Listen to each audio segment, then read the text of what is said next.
जय श्रीराम. गेले 60 दिवस आपण श्री ब्रह्मचैतन्य गोंदवलेकर महाराज यांच्या प्रवचनांचं जे पुस्तक आहे त्याचं आपण वाचन करतो. आणि आजचा हा 61वा दिवस. यात त्यांनी नामाचं महत्व सांगितलं. 365 दिवस त्यांनी नाम कोणी घ्यावं, कधी घ्यावं, कुठे घ्यावं, कसं घ्यावं, का घ्यावं आणि नामाचे फायदे काय आहेत, हे एकदम साध्या सोप्या भाषेत त्यांनी आपल्याला या प्रवचनरूपी पुस्तकात शेअर केलेलं आहे. आणि या प्रवचन जे आहेत 365 दिवसांचं म्हणजे प्रत्येक दिवसाचं एक प्रवचन म्हणजे एक पान एका प्रवचनाच्या दिवसासाठी जे वाचायला 3 ते 4 मिनिटं स्लो असतात तर 5-6 मिनिटं लागू शकतील. आणि नामस्मरण करायला तुम्हाला कोणत्या प्रकारच्या धर्माची, जातीची, वयाची, शिक्षणाची, आर्थिक स्थितीची, सामाजिक किंवा तुमच्या वेळेचं बंधन पण नाहीये. तुम्ही स्त्री असाल, पुरुष असाल, कशाचंच बंधन नाही. तर आपण हे प्रवचनाचं जे 61वा दिवस आहे, 61 दिवस, त्याचं आपण वाचन करूया. आणि त्याचं आजचं जे शीर्षक आहे, ते प्रापंचिक माणसाची स्थिती कशी असते. सर्व संतांनी भवरोगावर खात्रीचं औषध सांगितलं आहे.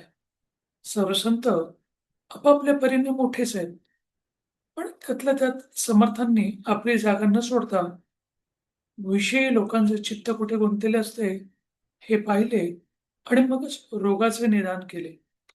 म्हणजे आपण संसारामध्ये कुठे कुठे अडकतो, गुंतलेलो असतो, हे बरोबर समर्थ रामदास स्वामी यांनी बघितलं आणि त्याच्यावरती योग्य निदान देखील सांगितलं. म्हणजे त्याच्यावरती यशस्वीरित्या औषध देखील सांगितलं की काय करायला पाहिजे.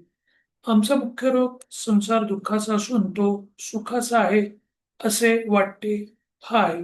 म्हणजे संसारात असणं हे सगळ्यांनाच आनंदी सुखाचं असतं असं वाटतं, पण ते तसं नाहीये असं समर्थ रामदास स्वामी म्हणतात. आणि सगळ्या संतांचं साधारण तशा प्रकारचंच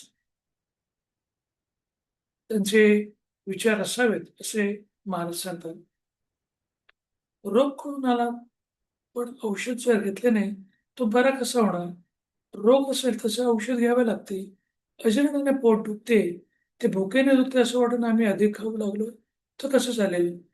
जे आपल्या पोटात दुखतं हे पोटात दुखणं जास्त खाल्ल्याने अबरसबर त्यानेही दुखू शकतो आणि काही न खाल्लं तरी पण दुखू शकतो. म्हणजे नुसतं रोग माहिती असून फायदा नाही. तो रोग कोणता आणि त्याच्याप्रमाणे त्याचं औषध पण दिलं गेलं पाहिजे. संसार ज्याला दुःखाचा वाटतो त्याला परमार्थाचा उपयोग. एखादा दारू पिणारा मनुष्य दारूपायी आपले सर्वस्व घालवतो. दारूचं अंमल नसतो त्यावेळेस तो शुद्धीवरती येतो आणि त्याला आपल्या बायको मुलांची काळजी वाटते.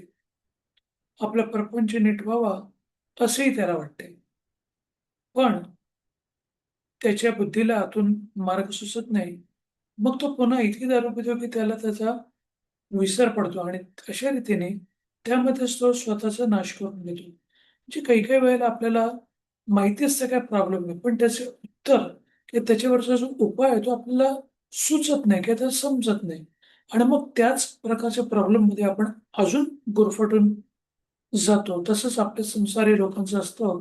आपण संसारात असताना आपल्याला काही प्रॉब्लेम असणारच आहेत. म्हणजे आपल्याला शारीरिक, मानसिक, बौद्धिक ह्या सगळ्या प्रकारचा सामना करावा लागतो.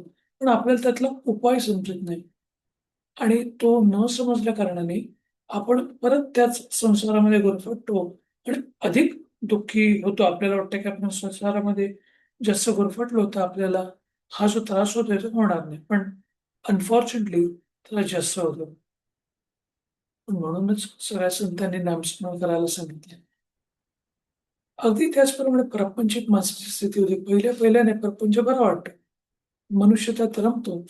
पुढे काही दिवसानंतर तो थकतो. त्याची उमेद कमी होते आणि म्हणून आता आपल्या हातून परमार्थ कसा होणार असं त्याला वाटते. पण नंतर तो पुन्हा जोराने प्रपंच करू लागतो आणि शेवटी ही अवस्थेत मग्न जातो.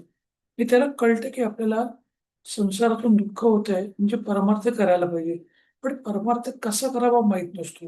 आणि आता आपण एवढं त्या संसारामध्ये लिप्त झालेलो आहोत, घुसलेलो आहोत, अखंड बुडालेलो आहोत. मग आपल्यातून परमार्थ कसा होणार अशी त्याला एक अनामिक भीती असते.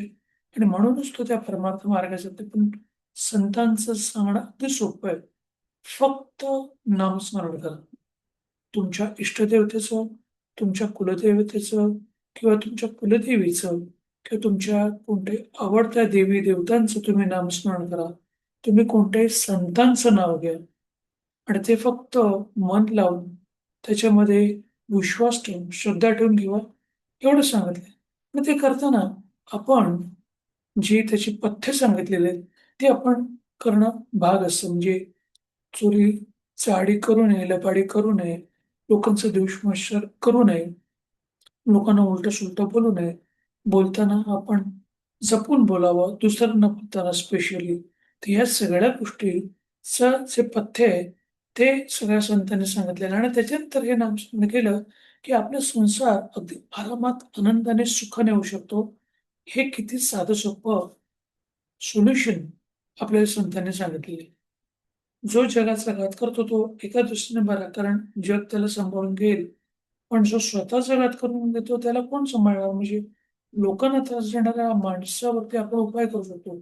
पण आपण जेव्हा स्वतःलाच त्रास करतोय, हे जेव्हा आपल्या समजतं तर त्याला कोण फिक्स करणार? तो फार वाईट समजावा किंवा प्रापंचिक असा आत्मघाती असतो. म्हणजे आपण प्रापंचिक माणसं साधारण अशा प्रकारे असतो. खोटे कळूनही त्यात सुख मानतो. म्हणजे संसार खोटा आहे.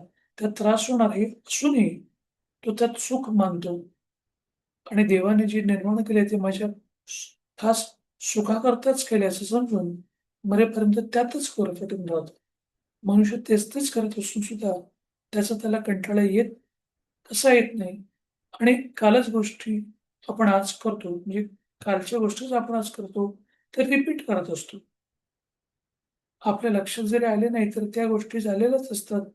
तेच ते जेवण, तेच ती नोकरी, तोच तो पैसा कमवणं, सगळं तेच. म्हणजे रिपीट असतं. सर्कलमध्ये आपण त्याच गोष्टी करतो. अशी असताना माणसाला कंटाळा का करू नये? का येऊ नये? म्हणजे आपण जेव्हा एखादी गोष्ट नियमितपणे करतो, तेव्हा आपल्याला त्याचा कंटाळा येतो. आपण त्याच्यापासून लांब राहतो. म्हणजे रोज तेच जेवण केलं, तर माणसाला कंटाळा येईल. त्याच प्रकारच्या गोष्टी आपण रोज करून देखील आपल्याला या संसाराचा कंटाळा येत नाही. हा मोठा प्रॉब्लेम आहे. आणि याचं कारण असं आहे, की विषय अत्यंत गोड तरी असला पाहिजे किंवा हवेला तृप्ती तरी नसलं पाहिजे. एक तर विषय म्हणजे संसार आपल्याला खूप गोड आहे, असं तरी असलं पाहिजे, की आपल्याला एवढी हौस आलेली असते, त्या हवेची आपल्याला तृप्तीच भरत नाही. म्हणजे काही-काही वेळेला आपल्याला एखादी आमरसाची वाटी आवडली, एखादी बासुंदी आवडली, एखादा लाडू आवडला, तर आपण कसा पटापटा खातो. म्हणजे त्याची आपल्याला हाव एवढी वाढत जाते, की एक वाटी प्यायल्यानंतर परत दुसरी वाटी, परत तिसरी वाटी, अशी आपली हौस संपतच नाही. तसंच आपल्या संसारात होत असतं. या 2 कारणापैकी दुसरे कारणच खरं आहे. म्हणजे तृप्ती होत नाही असं महाराजांना वाटतं. आपली हाव पुरी झाली नाही, हेच खरं आहे. विषयामध्ये सुख आहे ही आपण कल्पना केली. याचा अनुभव अनेक वेळा घेतला तरी अजून आपली कल्पना ही खरी की खोटी हे आपल्याला कळत नाही. हे मंत्रावर आहे. शेवटचं वाक्य, जो मनुष्य प्रपंचातला आपला अनुभव जमेस धरत नाही, तो कशानेच शहाणा होत नाही. असं हे 61व्या दिवसाचं प्रापंचिक माणसाची स्थिती कशी असते आणि तो कसा त्यात गुरफटून जातो या प्रपंचामध्ये, हेच महाराजांनी आणि सगळ्या संतांनी पण आपल्याला सांगितलेलं आहे. आता आपण 11व्याला श्रीरामाच्या नावाचा जप करूया. श्रीराम श्रीराम श्रीराम श्रीराम श्रीराम श्रीराम श्रीराम श्रीराम श्रीराम श्रीराम श्रीराम श्रीराम श्रीराम. धन्यवाद. हे आजचं 61व्या दिवसाचं प्रवचनाचं जे वाचन केलं, त्याचं तुम्ही श्रवण केल्याबद्दल तुमचे धन्यवाद. तुमचा उर्वरित दिवस हा आनंदाचा, सुखाचा, समृद्धीचा आणि आरोग्यपूर्ण जावो, हीच ती श्रीरामचरणी इच्छा व्यक्त करतो आणि इथेच थांबवतो. जय श्रीराम, जय श्रीराम, जय श्रीराम.